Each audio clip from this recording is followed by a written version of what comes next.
20 वर्षों तक बिहार की सेवा किया, बहुत अच्छा से सेवा किया और अब देश में रह करके सेवा करना चाहते हैं। हर आदमी की अपनी अपनी इच्छा होती है। आरजेडी तो कह रही है कि आप लोगों ने जबरदस्ती अब फाजिल है, अब क्वेश्चन में।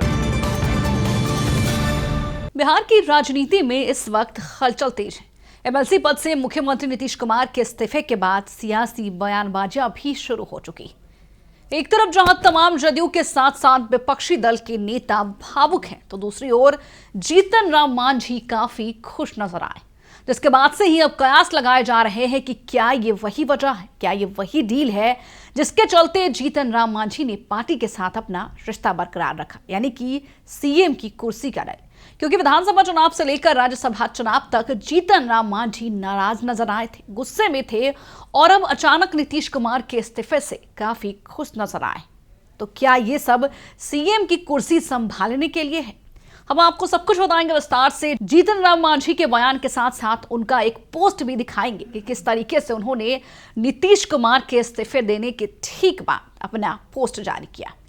नमस्कार, मैं हूं शालिनी सिंह और आप देख रहे हैं दर्श न्यूज। बिहार की राजनीति में इस वक्त काफी उलटफेर देखने को मिल रहा है। नीतीश कुमार की अब बिहार से विदाई होने वाली है, तमाम लोग भावुक हैं, लेकिन जिस तरीके से जीतन राम मांझी नीतीश के इस्तीफे से खुश नजर आए, ये बात अब चर्चा का विषय बन चुकी है। लोग अब सवाल कर रहे हैं कि क्या जीतन राम मांझी फिर से मुख्यमंत्री बनने का सपना देख रहे हैं? क्या जीतन राम मांझी फिर से पीछे जाना चाहते हैं? क्या बिहार की राजनीति में अब कुछ अलग होने वाला है? आपको बता दें कि पूर्व मुख्यमंत्री जीतन राम मांझी ने मुख्यमंत्री नीतीश को लेकर अपनी सोशल मीडिया पर प्रतिक्रिया दिया है और एक भावनात्मक पोस्ट साझा किया है। साथ ही उन्होंने बड़ा बयान भी दिया है। सबसे पहले आप उनका पोस्ट देखिए। उन्होंने लिखा है कि तहरा जैसन केहू नइखे, तू बेजोर बारा हो। आपके मार्गदर्शन से ही बिहार चलेगा नीतीश जी। आप इस नए बिहार के सृजन करता है। आपके मार्गदर्शन में ही बिहार आगे बढ़ेगा। आप ही नए बिहार के निर्माण के असली शिल्पकार है। उसके बाद उन्होंने हंसते हंसते बयान दिया है। बयान सुनिए। भी चल रही है तेजस्वी यादव की तरफ से कि हमने तो पहले ही कह दिया था, देखिए आज वो दिन आ गया, क्या कहेंगे? स्वाभाविक है, वो 20 वर्षों तक बिहार की सेवा किया, बहुत अच्छा से सेवा किया और अब देश में रह करके सेवा करना चाहते हैं। हर आदमी की अपनी अपनी इच्छा होती है और उनके दिमाग में इच्छा थी कि हमारे जितने भी कॉन्स्टिट्यूशनल हाउसेज है, जैसे बिहार में 2 हाउसेस हुआ, एमएलसी और एमएलए का, माने विधानसभा विधान परिषद, वैसे ही भारत में हमारा है लोकसभा और राज्यसभा। वो चारों हाउस में जाना चाहते थे। 3 हाउस में तो ऑलरेडी थे ही, इसलिए अंत में उन्होंने सोचा कि भारत का जो लोक राज्यसभा है वहां भी जाएं और इसीलिए वो आए, तो स्वागत है। सर, एक बड़ा सवाल उठ रहा है कि अब बिहार के मुखिया कौन होंगे? नीतीश जी नहीं तो अब कौन? वो नरेंद्र मोदी जी बहुत अच्छा से जानते हैं और हमारे शाह जी, अमित शाह जी भी मंजे हुए राजनीतिज्ञ हैं। वो अपने मन में सोच लिया होगा किसको बनाना है और जिसको बनावेंगे अच्छा बनावेंगे और सबको उसको मान्यता मिलेगी, सब लोग देंगे मान्यता। कोई लगाता है वो गलत लगाता है, कयास लगना ही नहीं चाहिए था। जो उन्होंने सोचा उन्होंने किया, इसके लिए उनको बहुत बहुत धन्यवाद। लेकिन आरजेडी तो कह रही है कि आप लोगों ने जबरदस्ती अब फाजिल है, अब क्वेश्चन में रहा है जान। इधर सर। नीतीश कुमार के इस्तीफे के बाद राज्य में नए मुख्यमंत्री को लेकर चर्चाएं अब तेज हो गई। सियासी गलियारों में कई तरह के कयास लगाए जा रहे हैं कि आगे नेतृत्व किसके हाथ में जाएगा।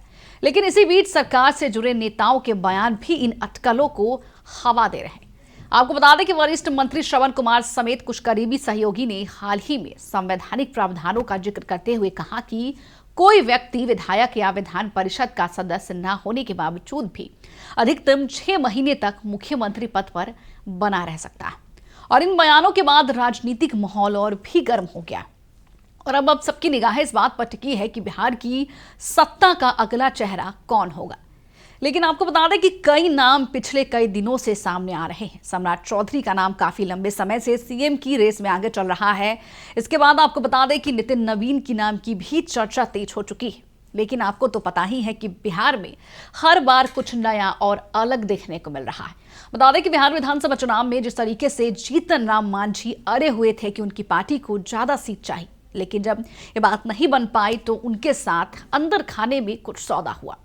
उसके बाद राज्यसभा चुनाव आया। राज्यसभा चुनाव के दौरान भी वो नाराज दिखे थे क्योंकि वो राज्यसभा जाना चाहते थे, लेकिन उनका जो वो मंसूबा है वो भी पूरा नहीं हो पाया। लेकिन अब जीतन राम मांझी ना भावुक दिखे हैं और ना ही उन्होंने कुछ अलग बयानबाजी की है। जिस तरीके से वो खुश नजर आए हैं, तो अब यहाँ पर सवाल उठ रहा है। सूत्रों की माने तो आपको बता दें कि अंदर खाने में कुछ डील पक रही है। जीतन राम मांझी के साथ कुछ बड़ा डील हुआ है, बैठकें चल रही है लगातार। तो क्या अब ये माना जा सकता है कि कुछ नया ट्विस्ट आने वाला है बिहार की राजनीति में, और एक बार क्या फिर से जीतन राम मांझी बिहार के अगले मुख्यमंत्री पद का कार्यभार संभालेंगे? ये देखना बेहद दिलचस्प होगा कि क्या जीतन राम मांझी को कोई बड़ी जिम्मेदारी मिलती है नीतीश कुमार के दिल्ली जाने के ठीक बाद। फिलहाल इस खबर में इतना ही, लेकिन आपकी क्या राय है हमें कमेंट बॉक्स में लिखकर जरूर बताएं। बने रहे हमारे साथ और देखते रहिए दर्श न्यूज।